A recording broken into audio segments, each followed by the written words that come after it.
Hello, this is Dr. Gary Linder, physiologist and self-care ambassador, and I want to thank you in advance for taking a look at this short video.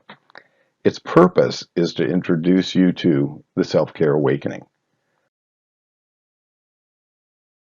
Our battle cry is be healthy by choice, not by chance. Because if we leave our health to chance, chances aren't very good that we're going to be healthy.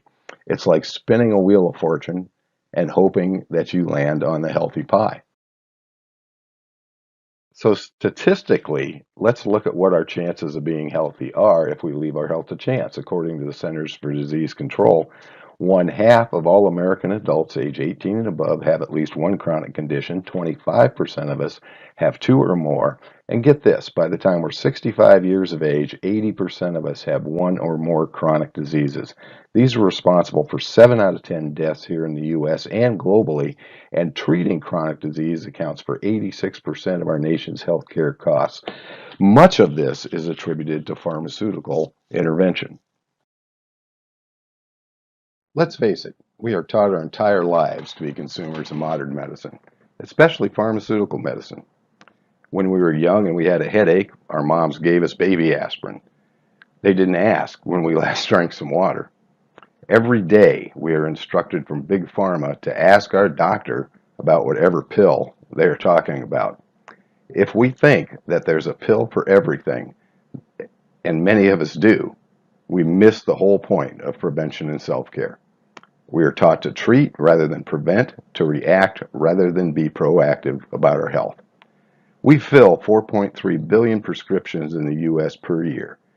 The United States represents 4.4% of the world's population, yet consumes 75% of prescription medications. What's going on here? Why has chronic disease become our largest health issue? If we look at this retrospectively, let's look at it this way. In the early 1900s, the major cause of death was communicable disease, infectious diseases. The top three were pneumonia and flu, tuberculosis, and gastrointestinal infections. Deaths from infectious disease have gone way down compared to 1900, while the proportion of people dying from cancer has more than tripled. If we look at current trends, cancer rates are going up, heart disease and stroke are increasing, type 2 diabetes is nearly epidemic, as are a host of other chronic issues that contribute to our poor quality of life and our mortality. As a physiologist, the first question I have to ask is why? What's changed in the last 100 years? Have we changed biologically? Or have we altered everything else around us? We change biologically very slowly. So I think the latter is the more logical answer. The world we live in today is much different than that of the 1900s.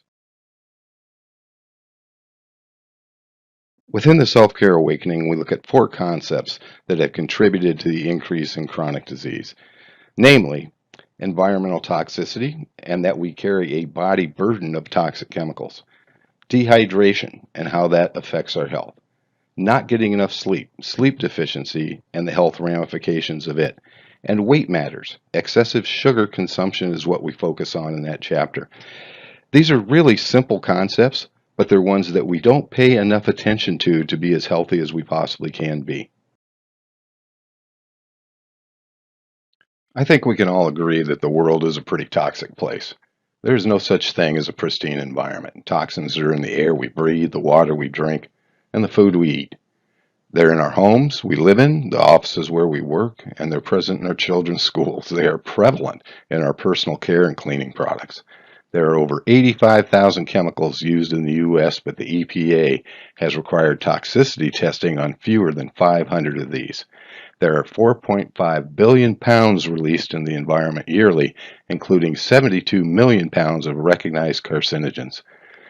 There are 10,000 new chemicals introduced every 5 years. Countless research studies have contributed to our understanding that we carry a body burden of toxic chemicals. Each of us have more than 200 contaminants in our bodies, and 93% of us have BPAs. Even more disturbing, a growing number of studies are finding hundreds of toxic chemicals in mothers and subsequently in their babies' bodies when they are born. The second self-care topic I'd like to talk about is water matters. Now, we're nearly 70% water, and water is vital to our existence and it's vital to our health. We just plain don't drink enough water. We have every other beverage choice, but we don't choose water. So let me say this, water is not just a beverage choice, it is an essential nutrient. When we think about it that way, then maybe we'll make a choice to drink more water. Failure to drink enough water leads to fatigue, weight gain, joint pain, headaches, ulcers, high blood pressure, kidney problems. And what if many of those issues could just be taken care of with drinking more water? We advocate that you drink half your body weight in ounces per day of healthy water. So if you weigh 200 pounds, drink 100 ounces of water a day. The National Institute of Health Research indicates that sleeping less than 7 to 8 hours a night or poor quality sleep is associated with many health risks. The average American adult sleeps less than 7 hours per night, which may sound like a good amount of sleep, but in reality, it's a recipe for chronic sleep deficiency. Sleep is an essential physiological process. The body needs sleep, but in our fast-paced, highly productive lives, we often sacrifice sleep for other activities. This is due in part to our perception of sleep as a non-productive endeavor, when from a physiological and health standpoint, it is our most productive time of our day. Dr. William C. Dement, the world's leading authority on sleep and the dangers of sleep deprivation, states, healthy sleep has been empirically proven to be the single most important determinant in predicting longevity, more important than diet, exercise, or heredity. I think we all can agree that weight matters. In fact, this is the first time in history. This is from a recent research study published in the British medical journal, The Lancet, that states this is the first time in history that obese people outnumber underweight people. So we are seeing lots of weight issues. So one of the major problems contributing to weight issues is excess sugar consumption. To put this into context, the average daily consumption of sugar by Americans in 1822 per individual was 9 grams a day. It is currently 152 grams a day. The average person in the U.S. consumes 130 pounds of sugar per year. Now, this is nearly a 17-fold increase in less than 200 years. And why is this? Well, there are 600,000 food items in the U.S., and 80% of these have added sugar. We change very slowly biologically, yet we have drastically altered what we are eating, and especially in the amount of sugar that we are consuming. To monitor sugar consumption, I suggest read food labels. It's also helpful to understand that 4 grams of sugar is equivalent to 1 teaspoon. It's recommended that a healthy daily consumption of sugar should not exceed 24 grams or 6 teaspoons for women and 36 grams or 9 teaspoons for men. Sugar is also highly addictive. Sugar activates the reward center in our brain the same way as many drugs. It provokes similar cravings and withdrawal symptoms.